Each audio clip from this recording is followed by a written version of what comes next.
بسم الله الرحمن الرحيم. اهم حاجه في السقيه يا جماعه، لو احنا بنسقي كده بالستوفيل او بالماده، لازم نسقي نفس لون البورسلين، او اذا كان سيراميك مفيش مشكله.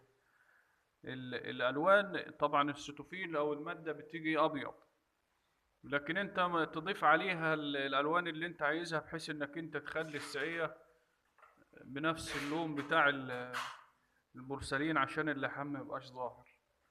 في حاجه تاني برضو لازم نخلي بالنا منها، ان هو اللون اثناء الفرد والعجن بيبقى اغمق شويه من البورسلين، لان بيبقى بعد ما بينشف بيفتح شويه.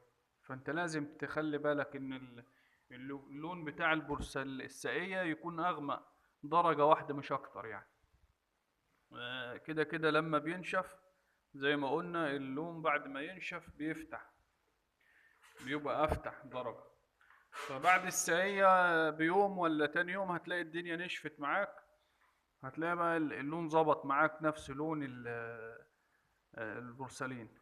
ودي طبعا افضل طريقة للسقية، ما تسقيش ابيض لان الابيض هيكشف معاك اللحام، ويفضل انه اللحام ما يبقاش ظاهر. وشكرا لكل المتابعين. الله ينور يا حاج محمد. الله ينور يا حاج عبد الله. حاج عبد الله، الله ينور عليك.